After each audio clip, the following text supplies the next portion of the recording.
अगर हम चाहते हैं कि हमारा जो गैल्वेमीटर है वो अमीटर की तरह काम करे, यानी कि ऐसे एक डिवाइस की तरह काम करे जो करंट को मेजर कर सके, तो हमें उस गैल्वेमीटर के साथ एक छोटा सा रेजिस्टेंस पैरेलल में जोड़ना होगा और ये बन जाता है अमीटर। गैल्वेमीटर हमारा अमीटर बन जाता है। वैसे गैल्वेमीटर के बारे में बता दें, दो टाइप के गैल्वेमीटर होते हैं। एक तो मूविंग कॉइल गैल्वेमीटर होता है, दूसरे टाइप में जो होता है उसमें मैग्नेट ही पूरा मूव करता है और जो कॉइल है वो फिक्स रहता है। तो मूविंग कॉइल गैल्वेमीटर में ये होता है कि उसमें जो कॉइल होती है उसमें करंट फ्लो कराते हैं और उस कॉइल को परमानेंट मैग्नेट के पोल के बीच में रखते हैं। तो फिर वो करंट फ्लो करने की वजह से वो कॉइल जो है रोटेट करती है, क्योंकि उसके ऊपर दो फोर्सेज ऐसे लगते हैं जो इक्वल एंड अपोजिट डायरेक्शन में होते हैं, और उन दो इक्वल एंड अपोजिट फोर्सेज जो है कुछ दूरी पर लगते हैं, कुछ उनके बीच की डिस्टेंस होती है, उनका लाइन ऑफ एक्शन सेम नहीं रहता है, जिसकी वजह से वो टॉर्क प्रोड्यूस करते हैं। तो उस टॉर्क की वजह से जो मूविंग कॉइल होता है, जिसका नाम ही है मूविंग कॉइल, वो कॉइल जो है मूव करता है, रोटेट करता है अपने एक्सिस के अबाउट, और उसी के साथ जुड़ा होता है पॉइंटर, और उस पॉइंटर के साथ जुड़ी होती है कि स्केल। तो स्केल पर वो जो पॉइंटर है वो डिफ्लेक्शन बताता है।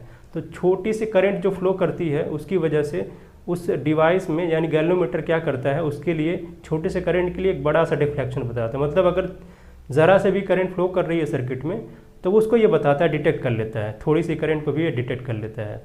लेकिन गैल्वेमीटर का इस्तेमाल हम एमीटर की तरह भी कर सकते हैं, वोल्ट मीटर की तरह भी कर सकते हैं। अभी फ़िलहाल हम एमीटर की तरह इसका इस्तेमाल बताएंगे, बाकी वोल्ट मीटर की तरह भी इसका इस्तेमाल किया जा सकता है।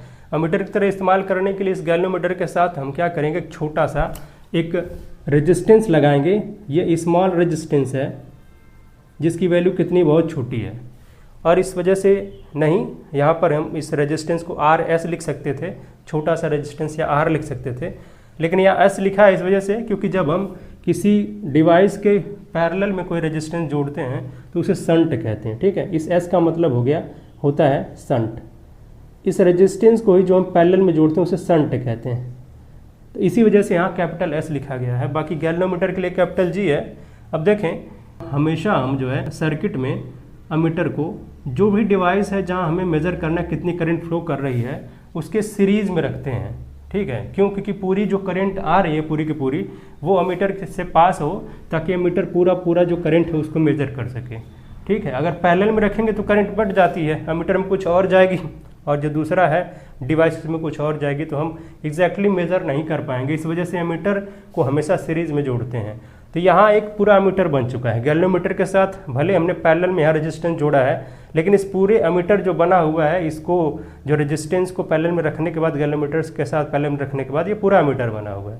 इसके साथ हम क्या करेंगे, इसको कहाँ रखेंगे, ये इधर जो डिवाइस होगी, ठीक है, जैसे मान लिया इस पूरे लाइन में हमें करंट मेजर करना है, मान लेते करंट यहाँ आई फ्लो कर रही है, आई आ रही है, और फिर पूरा घूम फिर करके फिर क्या होगा, इधर से आई पास भी करेगी, जब आई इंटर कर रही तो आई बाहर भी जाएगी। तो जो यहाँ पर डिवाइस होगा जहाँ हमें करंट मेजर करना है, पूरे सिस्टम को, यानी गैल्वेमीटर प्लस ये जो पैरेलल में हमने शंट लगाया है, इसको उस डिवाइस के या फिर उस वायर के या फिर उस रेजिस्टेंस के साथ सीरीज में रखेंगे। ठीक है, इतना बात क्लियर है, क्योंकि एमीटर हमेशा सीरीज में रखा जाता है। ऑलवेज क्या होता है, ये सीरीज में इसको कनेक्ट करते हैं, और वोल्ट मीटर के साथ उल्टा होता है, वोल्ट मीटर को हम हमेशा पैरेलल में कनेक्ट करते हैं। ठीक है, इसको सीरीज में, वोल्ट मीटर को पैरेलल में कनेक्ट करते हैं। ये एमीटर हुआ, एमीटर को सीरीज में हम कनेक्ट करेंगे। यहाँ हम कोई डिवाइस या फिर कोई रेजिस्टेंस जहाँ हम मेजर करना चाह रहे हैं वो लिखेंगे, यहाँ इसके साथ सीरीज में कनेक्ट करेंगे। अब देखते हैं कि मान लिया यहाँ पर आई करंट आ रही है इस वाले आर्म में, ये जो वायर है, और यहाँ आ गया हमारे पास एक जंक्शन। ठीक है, इस जंक्शन को हम सपोज कर लेते हैं ये ए है, और यहाँ पर इस पॉइंट को सपोज कर लेते हैं बी। ठीक है, अब इस जंक्शन पर ये जो करंट है ये डिवाइड होगी दो पार्ट में, और क्योंकि ये जो रेजिस्टेंस है कैपिटल एस जिसे हमने लिखा है, ये बहुत ही छोटा रेजिस्टेंस है जिसको हम शंट कह रहे हैं यहाँ पर। ठीक है, जिसको एक अलग नाम रख रहे हैं शंट। ये बहुत ही स्मॉल है, बहुत ही छोटा है, तो हल्की सी करंट इस गैल्वेमीटर में जाएगी, बाकी पूरी की पूरी करंट इसमें चली जाएगी। ठीक है, यानी कि अगर हम बात करते हैं कि इस गैल्वेमीटर में कितनी करंट जा रही है, इसको हम आई जी से लिखते हैं, आई के साथ जो है स्मॉल जी सफिक्स में लिखा है, तो बाकी बची करंट कितनी है, बाकी बची जो करंट है वो आई माइनस में आई जी है। ये इस शंट में जाएगी, शंट में ऐसे होते हुए फिर यहाँ आएगी और फिर इसके साथ आई जी इधर से जा ही रही है, फिर आई माइनस आई जी और प्लस में आई जी, फिर से ये आई बन जाएगा यहाँ पर, ठीक है। यहाँ से आई जी जाएगी तो फिर से ये इसके साथ जुड़ करके और फिर से जितनी करंट यहाँ इंटर कर रही थी उतनी ही करंट यहाँ पर वापस भी जा रही है, बाहर जा रही है। इसमें कोई प्रॉब्लम नहीं है, क्योंकि भाई करंट जितनी फ्लो करेगी, अपना जो किरचॉफ का जंक्शन रूल यही कहता है, किसी जंक्शन पर जो करंट आती है, ठीक है, और उतनी ही करंट फिर बाहर भी जाएगी, ना कम ना ज़्यादा। और ये अपने जो चार्ज कंजर्वेशन को भी दिखाता है कि भाई करंट चार्ज के मोशन की वजह से प्रोड्यूस होती है, तो अपनी करंट भी कंजर्व रहेगी, इसमें भी कोई कमी या फिर कोई इंक्रीमेंट नहीं आएगा। तो आई यहाँ पर आई, यहाँ डिवाइड हो गया, डिवाइड होने के बाद फिर से आई करंट यहाँ से बाहर भी जा रही है, बी वाले पॉइंट से, बी वाला जो टर्मिनल है यहाँ से जो पॉइंट है, जंक्शन है, इससे आई करंट बाहर भी जा रही है। अब बात ये आती है कि अगर मान लेते हैं कि यहाँ ये जो पॉइंट है, ये वाला पॉइंट, इसको पी और क्यू सपोज कर लेते हैं। मान लेते हैं इनके बीच का जो वोल्टेज है वो कैपिटल वी है, ठीक है। इनके बीच का जो पोटेंशियल डिफरेंस है, ठीक है, वो कितना है, कैपिटल वी है। तो यही पोटेंशियल डिफरेंस यहाँ भी होगा इस गैल्वेनोमीटर के अक्रॉस। क्यों भाई? क्योंकि दोनों पैरेलल में है। पैरेलल में जो चीज़ें होती हैं उसमें पोटेंशियल डिफरेंस सेम रहता है, ये हम पहले से जानते हैं। करंट इलेक्ट्रिसिटी में पढ़ चुके हैं इस चीज़ को, इस बात को। तो जो भी अगर पैरेलल में चीज़ें जुड़ी हैं तो वहाँ पर पोटेंशियल सेम रहेगा, पोटेंशियल डिफरेंस सेम रहेगा, करंट अलग अलग जाएगी। और यही यहाँ पर हुआ है, आई करंट आई, ये डिवाइड हो गई है, लेकिन यहाँ जो पोटेंशियल डिफरेंस है, पी और क्यू की बात करें, चाहे फिर ए और बी की बात करें, ये बराबर रहेगा। दोनों के बीच का पोटेंशियल डिफरेंस बराबर है, क्योंकि दोनों, ये जो गैल्वेनोमीटर है वो और ये जो शंट है, दोनों पैरेलल में है। तो पैरेलल में पोटेंशियल डिफरेंस बराबर होता है। मान लेते हैं कि कैपिटल वी इस पॉइंट ए और बी और पी और क्यू के बीच का पोटेंशियल डिफरेंस है, बराबर का पोटेंशियल डिफरेंस है। चलते हैं, अब पोटेंशियल डिफरेंस अगर बराबर है तो एक बार क्या करेंगे, potential difference across galvanometer equals to potential difference across shunt. जो अपना पैरेलल में हमने रेजिस्टेंस जोड़ा है उसके अक्रॉस जो पोटेंशियल डिफरेंस होगा उसको इसके बराबर कर देंगे। और ये बराबर क्यों करेंगे? क्योंकि दोनों पैरेलल में हैं तो बराबर करना लाजमी है, बराबर कर सकते हैं हम, क्योंकि पोटेंशियल डिफरेंस ही ऐसी बात है, ऐसी चीज़ है जो पैरेलल वाली कॉम्बिनेशन में बराबर होती है। करंट तो भाई डिवाइड हो जाती है, अलग अलग होती है, लेकिन अगर पैरेलल में है तो भाई पोटेंशियल डिफरेंस दोनों में सेम रहता है। तो पोटेंशियल डिफरेंस हम एक बार गैल्वेनोमीटर के अक्रॉस और एक बार ये जो शंट है उसके अक्रॉस ले करके बराबर कर देंगे। अब यहाँ पोटेंशियल डिफरेंस अक्रॉस गैल्वेनोमीटर का मतलब ये हुआ कि इसको हमने V से रिप्रेजेंट किया हुआ, ठीक है, V से रिप्रेजेंट किया, ये भी V है, ये भी V है। लेकिन V का मतलब होता है, हम ओम्स लॉ से जानते हैं, अपना जो ओम्स लॉ है वो क्या कहता है भाई, कि जो पोटेंशियल डिफरेंस है वो करंट I और जो रेजिस्टेंस है उसके मल्टीप्लिकेशन के बराबर होता है। V इक्वल्स IR होता है। यहाँ पर करंट इस गैल्वेनोमीटर में I फ्लो कर रही, IG फ्लो कर रही है, और इसका जो रेजिस्टेंस है, गैल्वेनोमीटर का भी कुछ रेजिस्टेंस होता है, ठीक है, ये छोटा ही रेजिस्टेंस होता है लेकिन होता है। और इसको हमने कैपिटल G से सपोज किया कि मान लेते हैं गैल्वेनोमीटर का जो रेजिस्टेंस है, इंटरनल रेजिस्टेंस, ये क्योंकि ये डिवाइस है तो इसकी बात करेंगे तो यहाँ इंटरनल रेजिस्टेंस होगा, या जो भी रेजिस्टेंस गैल्वेनोमीटर का है कैपिटल G है। तो कैपिटल G में ये जो करंट IG है वो बह रही है, तो वोल्टेज कितना होगा, V की बात करेंगे यहाँ पर तो V की बात करेंगे तो IG इंटू G हो जाएगा, ठीक है। यहाँ potential difference across galvanometer IG और इंटू में क्या होगा, कैपिटल G हमने यहाँ रेजिस्टेंस को लिया है, गैल्वेनोमीटर के रेजिस्टेंस को लिया है। आगे बढ़ते हैं, पोटेंशियल डिफरेंस अक्रॉस शंट की बात करते हैं। यहाँ जो I है वो डिवाइड हो चुका है, बची हुई करंट जो I माइनस IG है इस शंट में बह रही है।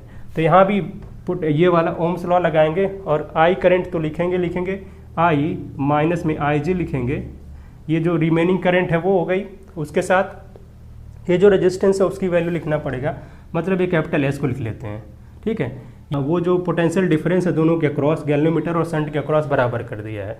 अब यहाँ से वैल्यू हम निकाल सकते हैं, S की वैल्यू निकाल सकते हैं, I की वैल्यू निकाल सकते हैं, कुछ भी कर सकते हैं यहाँ पर, ठीक है। तो अगर हम S निकालना चाहें, यहाँ से S निकालना चाहें तो सिंपली हम क्या करेंगे, यहाँ से अगर S निकालना चाह रहे हैं, शंट जो रेजिस्टेंस है उसकी वैल्यू निकालना चाह रहे हैं, मतलब कितना शंट प्रोवाइड करना होगा इस काम के लिए, अमीटर बनाने के लिए गैल्वेनोमीटर को, तो S यही निकालना है। ये जो I माइनस IG है इसमें डिवाइड कर देते हैं लेफ्ट वाले पार्ट में, और IG ऊपर कर लेते हैं और इसी के साथ इसी के नीचे आई माइनस आई जी कर लेते हैं।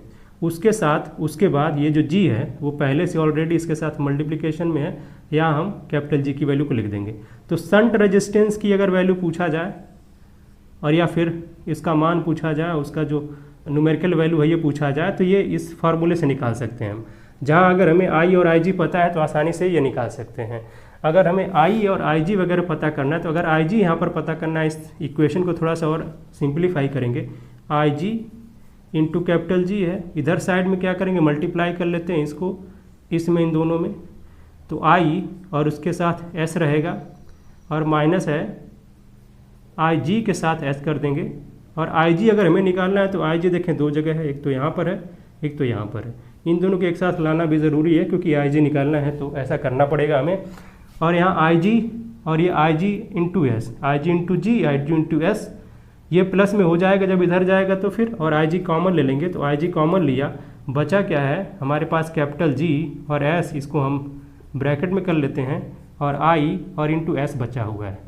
ठीक है, अब क्या करते हैं, अगर हमें आई जी पता करना है यहाँ से, ठीक है, तो ये जो एस दिखाई दे रहा है इसी के नीचे इस जी प्लस एस को लिख लेते हैं। क्यों? क्योंकि ये सेम टाइप के हैं, ये दोनों रेजिस्टेंस की ही बात कर रहे हैं। बाकी जो यहाँ पर आई, इसको यहीं रहने देते हैं, आई को बाहर कर लेते हैं। ठीक है, बाहर क्या मतलब, ये भी मल्टीप्लाई में ही होगा, लेकिन इसको अलग इसलिए कर दिया है क्योंकि यहाँ हम बात कर रहे हैं एस और जी प्लस एस, यानी दोनों जो रेजिस्टेंस हैं, तो हम रेजिस्टेंस को एक साथ रख रहे हैं, बाकी आई को थोड़ा सा मल्टीप्लाई में बाहर कर दे रहे हैं आप। तो आई जी की वैल्यू ये हो गई, मतलब जो गैल्वेमीटर में करंट जाएगी वो ये जाएगी। होता क्या है कि गैल्वेमीटर में भी जो करंट जाती है उसकी वजह से इसमें डिफ्लेक्शन होता है। ठीक है, ये जो डिफ्लेक्शन होता है गैल्वेमीटर के भीतर, यानी जो इसमें अल्फा होता है, जितना डिफ्लेक्शन होता है वो प्रोपोर्शनल होता है आई जी के। ठीक है, आई जी के प्रोपोर्शनल होता है। जब ये आई जी के प्रोपोर्शनल है तो अगर अल्फ़ा पता करके हम आई जी पता कर सकते हैं कि कितने करंट गैल्वेमीटर में बह सकती है। और यहाँ हमने देखा कि जो आई जी है वो आई के प्रोपोर्शनल आ गया। ठीक है, अब आई जी की वैल्यू क्या आएगी, यहाँ से हम निकाल सकते हैं।